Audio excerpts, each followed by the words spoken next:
Rapaz, o que é que a gente não faz pelos inscritos, né? Até analisar Dragon Ball GT vocês me fizeram. Mas vai ter volta, me aguarde. Beleza, falando sério agora, o vídeo de hoje vai cobrir a primeira saga do GT, que é a da busca pelas esferas do dragão. Já de cara, devo dizer que esse arco me deixou com um sentimento estranho. Digo, ela é uma saga ruim. Na verdade, é uma saga bem ruim. Na verdade mesmo, é péssima. Mas por algum motivo, eu tava esperando ter mais dificuldade para assistir, o que não ocorreu de maneira nenhuma. Talvez eu estivesse com expectativa tão baixa que mesmo sendo horrível, ainda assim não foi tão irritante quanto eu esperava. Não sei, mas o fato é que é uma parte cheia de defeitos que nós vamos explorar com mais calma logo em seguida. Antes, porém, quero dizer o seguinte: eu acho que um dos motivos pela péssima recepção do GT à época do seu lançamento se deu por conta de certas expectativas criadas pelos fãs que não foram cumpridas. Falando de forma mais clara, os fãs queriam mais histórias dentro do padrão de Dragon Ball Z. Essa primeira saga do GT, no entanto, tentou entregar uma história muito mais nos moldes do Dragon Ball clássico pré-Daimao. Na verdade, a saga que mais se compara a esse início do GT é a saga de Pilaf, que é a primeira de toda a franquia. Então talvez a má vontade das pessoas tenha se iniciado logo no segundo ou terceiro episódio do anime, porque quem esperava mais lutas alucinantes contra inimigos superpoderosos, capazes de destruir o mundo e etc., viu um anime com enredo muito mais simples e menos ambicioso. Nossa análise não cometerá esse erro. Nós vamos julgar a saga da busca pelas esferas pela métrica a que a própria saga se propôs, ou seja, como uma história de aventura, de tom mais leve e menos foco nas lutas. Que aliás é uma ideia que por si só eu acho interessante, tá? Reviver o espírito do Dragon Ball clássico, porque eu acho que o Z já tinha chegado no máximo, no auge, não tinha mais pra onde ir, na minha opinião. Então voltar ao básico para mim é uma ideia boa, mas o problema foi a execução. Antes de entrarmos na análise em si, porém, vou fazer uma coisa que eu não gosto muito aqui, mas parece que vai ser necessário a partir de agora. Eu vou pedir a vocês duas coisas. A primeira é que se inscrevam no canal. A gente estava crescendo bastante depois do vídeo sobre a saga de Piccolo Daimao, mas a verdade é que estamos estagnados há um bom tempo. Então eu acho que eu vou ter que começar a encarnar o youtuber 100% aqui e ficar pedindo essas coisas, que eu particularmente acho chato, mas parece que é assim que o público funciona, né? Então, se você não ficar pedindo e martelando, parece que vocês não fazem. Então, inscrevam no canal, ativem o sino para receber toda segunda, 5h15, o vídeo novo de análise de anime e mangá. E o segundo pedido é que compartilhe esse vídeo internet afora. O nosso período de maior crescimento ocorreu justamente porque vocês divulgaram o canal a possíveis interessados. Então, eu peço encarecidamente que mandem esse vídeo para amigo que gosta de Dragon Ball, nos grupos, no WhatsApp, etc,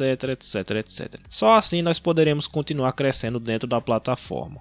E veja esse vídeo até o final, porque além de ajudar o canal fazendo isso, tem uma coisa que eu quero falar lá no final, que é importante para você que é fã aqui do canal. Não é bait, eu tô falando sério. Lá no final você vai saber o que é. Agora sigamos. Muito bem, como eu mencionei, nós vamos analisar o GT dentro do que ele se propõe a fazer, como deve ser. E o que ele se propõe a fazer é uma história de aventura, bem nos moldes da saga de Pilaf. Então eu não vou criticar o fato de as lutas serem poucas e sem brilho, e nem mesmo o fato de os inimigos serem fracos e nada ameaçadores e nem nada desse tipo. Mesmo evitando essas críticas, que para mim seriam críticas injustas, né? Porque você criticar uma obra pelo que ela não se propõe a fazer não é muito certo. A grande verdade é que o primeiro arco de Dragon Ball GT é extremamente defeituoso, mesmo dentro da sua proposta, e isso por 3 motivos. O primeiro é que ele é pessimamente escrito. Sério, o roteiro dessa saga dói de tão ruim. É um nível de desleixo tão inacreditável que parece até brincadeira. A coisa já começa mal com a própria premissa da história. A aventura se inicia basicamente porque o Pilaf consegue invadir o templo de Kami-sama e encontra umas tais Dragon Balls negras que em tese têm mais poder que as normais, porque elas foram feitas pelo Namekusei-jin que veio para a Terra antes de ele se dividir em Kami-sama e Piccolo. Ou seja, aquele ser originário que depois virou a parte boa Kami-sama e a parte ruim Piccolo, antes de se dividir criou essas esferas, e como ele era mais poderoso do que as suas duas metades, as esferas são mais poderosas também. O que aconteceu foi que o Pilaf, sem querer, usou essas esferas negras, né, para fazer o Goku voltar a ser criança. Com isso, os nossos heróis teriam que juntar novamente essas esferas para desfazer esse feitiço. O problema é que essas esferas negras não se espalham pela Terra como as normais, mas pela galáxia inteira, o que dificulta a missão de reuni-las novamente. Só que aí eu lhe pergunto, por que as esferas normais não conseguem desfazer a transformação do Goku? Ninguém Inuka nos diz: eu imagino que seja porque as negras são mais poderosas, mas a verdade é que fazer o Goku virar adulto de novo seria um pedido simples pro Shenlong normal, que já fez coisa muito mais mirabolante que isso, mas a verdade é que se os heróis usassem as esferas de sempre, a série simplesmente não aconteceria. Esse é o exato conceito de roteiro idiota que foi criado pela crítica literária. A história só pode ocorrer porque os personagens nem mesmo tentam a solução mais óbvia que resolveria o problema definitivamente. Então ficamos assim, ninguém nem cogita usar as Dragon Balls normais para fazer o Goku virar adulto de novo, e o anime quer que você também não se questione quanto a isso, porque senão a história não se desenrola. Então ok. Só que a coisa ainda piora. Ao final do episódio 1, ficamos sabendo que as esferas negras têm outra regra. Se elas não forem reunidas dentro de um ano, o local de onde foi feito o último pedido é destruído. Na prática, se os heróis não a juntassem em um ano, a Terra seria aniquilada. Sim, essa é uma regra que não faz nenhum sentido e que foi tirada do nada, apenas para servir como motivação para o Goku querer partir na jornada, já que nosso protagonista não se importava em ter virado criança. Para ele, tanto fazia como tanto fez. Então o roteirista teve que tirar essa conversa de destruição da Terra do absoluto nada para motivar o personagem a sair nessa aventura, para enxertar um conflito na história e fazê-la andar. Então veja que o início do enredo já é tenebroso. O conflito não surge de forma espontânea ou minimamente crível. A premissa básica dessa história já é completamente forçada e cheia de furos. Mas os problemas de escrita não param por aí. Na verdade, dava para encher o vídeo com exemplos de furos inacreditáveis, mas acho que alguns exemplos são suficientes para ilustrar o ponto e podermos passar a outros tópicos. Vejamos algumas situações que denotam péssima escrita. Por algum motivo, tanto o Goku como o Trunks quase nunca se transformam em Super Saiyajin durante as poucas lutas que existem aqui nessa saga. E claramente toda e qualquer batalha que acontece aqui seria facilmente resolvida pelo Super Saiyajin, mas aí a história do episódio acabaria em 1 minuto, né? E o roteirista tinha que encher linguiça para segurar 20 minutos. Então os personagens tinham que ficar sentindo uma dificuldade completamente falsa, completamente artificial, contra inimigos fraquíssimos para dar aquela enrolada. Isso por si só já prejudica o engajamento de quem tá assistindo, porque todo mundo fica se perguntando, né? Tá bom, por que eu tô vendo o episódio inteiro contra esse vilão fraquíssimo, quando o Goku poderia resolver o problema em 1 minuto? Então assim, essa sensação de enrolação é muito clara para todo mundo, então isso por si só já faz com que o cara perca um pouco de paciência, né? Na verdade, esse defeito é geral e não só em relação às lutas. Por exemplo, todo aquele enredo do monstro que causava terremotos poderia ser facilmente resolvido em 1 minuto, mas o roteiro quis nos convencer de que os heróis não poderiam atacar esse monstro com medo de ele fazer o vulcão entrar em erupção e destruir toda a vila, né? Mas pensemos um pouco aqui. Àquela altura, o Goku tinha poder para destruir um planeta inteiro já. Por que diabos ele não conseguiria destruir um simples vulcão? E sabe o que é pior? Ao final do episódio, o vulcão termina entrando em erupção de todo jeito e o Goku destrói o vulcão naquele que é um verdadeiro tapa na cara de quem tá assistindo. Se ele podia fazer isso o tempo todo, por que ele não fez logo e resolveu o problema logo? Destrói o vulcão, derrota o monstro e pronto. Não, o tempo todo todo mundo ficou todo cheio de cerimônia para atacar o monstro com medo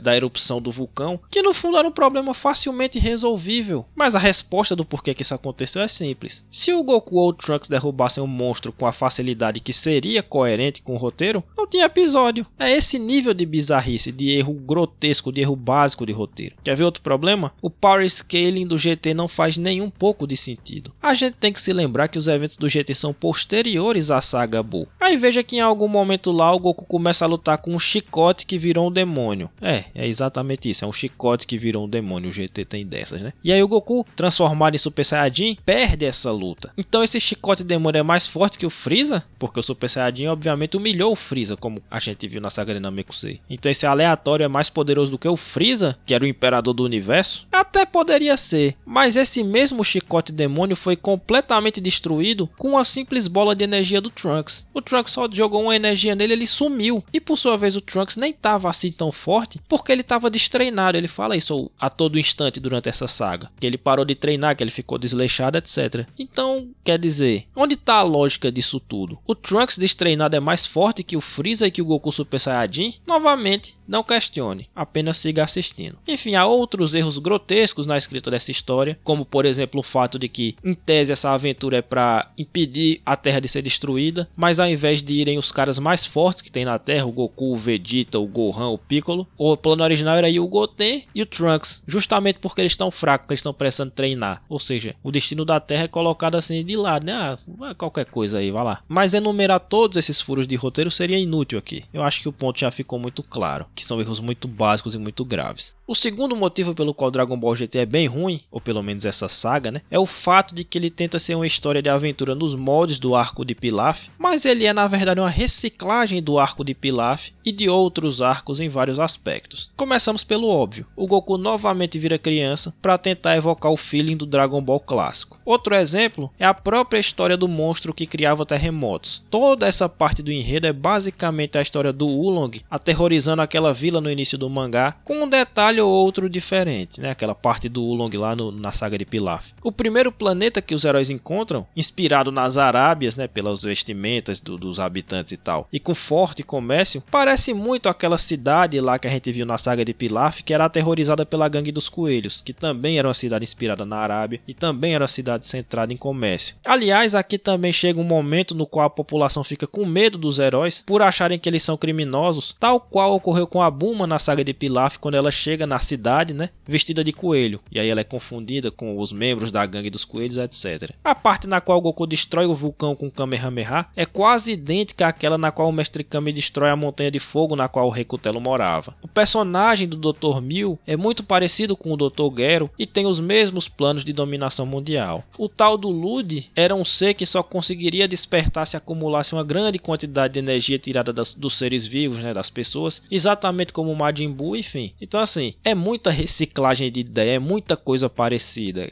Fica muito nítido para quem está assistindo a falta de inspiração. Você tentou se inspirar numa saga nas histórias anteriores, mas você na verdade foi copiar muita coisa. Então isso também tira um pouco o engajamento de quem está vendo. E aliás, falando nesse tal de Lud, ele é um brincantão, né? Porque nós passamos 2 episódios sendo hypados em relação a esse bicho, de que ele é o deus de não sei o que, de que ele é um robô não sei como. E quando ele surge, ele na verdade é um robô que parece um bebê gigante e tem uma ginecomastia, tem tetinha. É dureza, né, amigo? Enfim. Em resumo, essa saga quis ter uma vibe de saga Pilaf, mas no fim ela pareceu aquele meme do copia, mas não faz igual. E o terceiro motivo pelo qual essa saga é horrível é que ela quis ser a saga Pilaf, mas não entendeu os elementos básicos que fizeram aquela saga ser interessante. Esses elementos são 3: personagens, humor e propósito. Quanto aos personagens, o arco Pilaf nem faz um trabalho tão complexo assim na construção deles, né? Todos eles vão ser mais aprofundados no futuro da série, mas ainda assim eles funcionam o suficiente para uma história de comédia. Cada um dos principais tem uma caracterização simples, baseada em uma única característica, ou seja, são todos unidimensionais, mas da qual o enredo sempre tira situações cômicas e vai fazendo a história andar. O Goku é ingênuo, o Oolong é tarado, o Yantia tem medo de mulher e a Bulma é maliciosa. Da mistura dessas características, várias piadas surgem, o que é importante porque o arco Pilaf é 50% aventura e 50% humor, então a comédia está ligada a essas características dos personagens. Então o fato de a comédia estar ligada a essas características constitui pelo menos metade do roteiro dessa saga. Mas também a parte da aventura tem a ver com essa caracterização. Por exemplo, o Yantia só adentra na história porque ele quer as esferas para perder o medo de mulher. Outro exemplo, a malícia da Bulma é que faz com que ela mostre a calcinha, na verdade ela mostrou mais que isso, né? Ao Mestre Kami em troca de uma esfera, o que fez com que os heróis avançassem na aventura e etc. Ou seja, a caracterização dos personagens está intimamente ligada aos elementos de humor e de aventura da saga de Pilaf. No GT, isso não ocorre. Primeiro, porque a caracterização dos personagens é bem ruim. O Trunks não é nada. Ele tá ali, mas é difícil dizer com certeza alguma característica marcante desse personagem. Nenhuma faceta dele é realmente mostrada ou desenvolvida. Nenhuma camada. É um grande picolé de chuchu. O Goku no GT é reduzido a alguém que toda hora tá com fome e atrás de comida. Além de não ter graça nenhuma, essa característica não serve ao roteiro roteiro de forma alguma. Nenhuma parte desse enredo é causada porque o Goku quer comida. Não tem nenhuma piada diferenciada tirada disso. Ele só fica o tempo todo repetindo: eu tô com fome, eu tô com fome, eu tô com fome. Que, aliás, é um retrocesso em relação ao personagem do Goku. Porque essa altura do campeonato a gente já conhecia o Goku muito bem, né? Que a gente vem acompanhando desde o Dragon Ball clássico. E ele ser reduzido a um indivíduo que só quer comer, comer, comer, comer, comer. Inclusive até mais empolgado com comida do que com luta, né? Que nunca foi a característica do personagem. Ele sempre gostou de comer, mas mais do que lutar, não. E no GT parece que é, porque ele só fica falando de comida, comida, comida, comida. Então, assim, enfraquece nossa ligação com o personagem, né? Além de não ter nenhum propósito dentro da história. A única que ainda tem uma coisa ou outra é a Pan, que podemos dizer que entra na aventura por conta de ser uma personagem adolescente que quer provar que é adulta. E essa mesma característica dela é novamente usada aqui e ali, mas sem consistência. Mas os outros dois, o Trunks e o Goku, não são nada, só são cascas vazias. Quanto à outra característica, que é a do humor, sabemos que ele é subjetivo, mas porra, as piadas do GT não têm construção nenhuma. De onde os roteiristas esperavam que fôssemos achar graça em inimigos que têm como poder forçar os heróis a dançar, ou no maluco obcecado por bonecas? Não existe aí nenhuma quebra de expectativa, nenhum nonsense, nenhum trocadilho, não tem nada. Só uma ideia infantiloide que no máximo pode agradar as crianças bem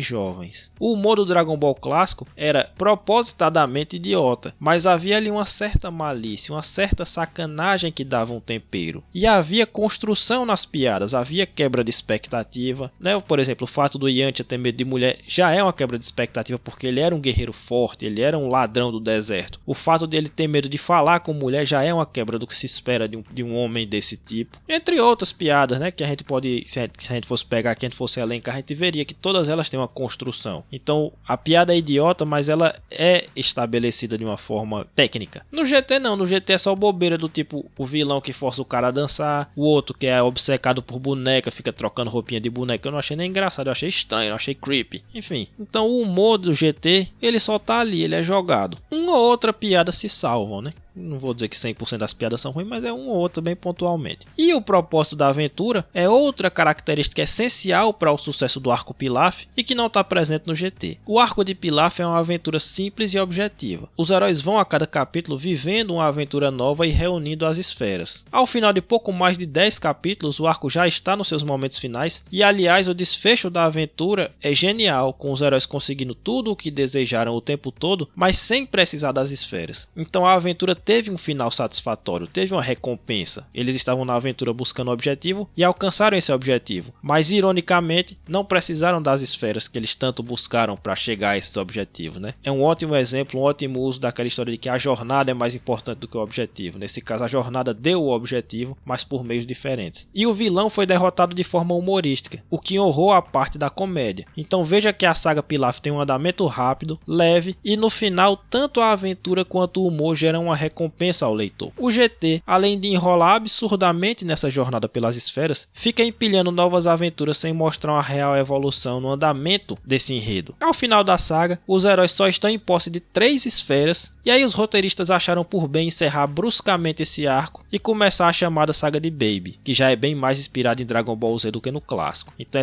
a ideia de restaurar a saga de Pilaf foi cortada no meio assim. A história não teve propósito porque os escritores não tinham uma consciência clara do que estavam fazendo. Começam com uma aventura de ritmo bem lento, sempre lembrando que o plano original era que essa busca das esferas durasse 26 episódios e que eles mudaram de ideia depois do terceiro, com histórias genéricas, tipo aquela do planeta gigante, do gigante que ficou com a esfera presa no dente, com humor que não funciona e roteiro que não sabe bem o que quer, e por isso é composto de 80% de eventos que não fazem diferença nenhuma. Não há um senso de ligação nesse roteiro, de causa e efeito, sabe? Do evento 1 causou o 2 que causou o 3 e assim a história vai andando. Não, é tudo meio solto e sem importância e além de tudo com um ritmo muito devagar. Então o GT falhou em emular a saga Pilaf porque seus personagens são mal trabalhados, seu humor não tem construção e sua aventura não tem propósito e nem foco, perdendo tempo com inutilidades e histórias sem impacto. Para não dizer que eu não vou elogiar absolutamente nada, tirei um ponto meio positivo aqui. A Pan não é tão irritante quanto eu lembrava. Na minha memória, ela era uma figura absolutamente insuportável, mas revendo agora ela me pareceu a personagem mais mais bem resolvida do GT. Veja que ela ainda é fraquinha, mas pelo menos você consegue identificar quais são suas características e a ligação dessas características com o enredo do anime, e há algum trabalho mínimo feito em cima dela por parte do roteiro. Em uma obra que não apresentou absolutamente nada digno de nota até agora, o fato de ela ter alguma coisa a elogiar já a coloca em vantagem em relação ao resto. E é óbvio, outro elogio que deve ser feito é a abertura e o encerramento do GT, né? Pra mim, a abertura do GT é a melhor de toda a franquia e também pudera, Zard é Zard, né papai? E o encerramento é o meu favorito também. Foram músicas que marcaram época e se consolidaram no coração dos otakus e de forma muito merecida, sem dúvida. Afora disso, uma ou outra cena isolada pode causar alguma leve risada em alguns, ou aquela luta do Goku contra o guarda-costas lá no inicinho, né? No primeiro planeta. Tem uma coreografia nota 6, que é muito mais do que o resto do GT ofereceu até agora. Mas no cômputo geral é isso. Fora as músicas, os fatores positivos são bem relativos e pontuais, no meio de um todo completamente desastroso. Mas como eu mencionei no começo, por algum motivo não foi uma tortura assistir a esses 16 episódios. Mesmo que eu não tenha nenhum real elogio a fazer ao enredo. Talvez eu estivesse esperando coisa pior, não sei. Antes de encerrarmos, comentarei aquele ponto que prometi no início do vídeo e que eu disse que seria importante. O nosso inscrito Ayrton Victor, que é raiz aqui, né, tá sempre presente, me deu a sugestão de voltar a colocar gameplays no fundo dos vídeos, deixando-os mais dinâmicos. Com isso, resolvi jogar a questão para vocês. O que é que vocês preferem? A edição padrão aqui do canal, mais parada, usando mais imagens estáticas, ou essa, que aliás usei nesse vídeo para que vocês pudessem escolher de forma mais embasada, que é uma edição usando gameplays? Digam aí nos comentários qual dos dois tipos vocês preferem, ou se tanto faz. Fora isso, se não for inscrito, inscreva-se. Toda segunda tem vídeo novo aqui no canal, com análise de animes e mangás, e compartilhem os vídeos do canal para quem você acha que pode se interessar. Assim a gente cresce dentro do YouTube. Por enquanto, ficamos por aqui. Semana que vem trarei Cavaleiros do Zodíaco, que foi um campeão de pedidos aqui nos comentários. Até lá.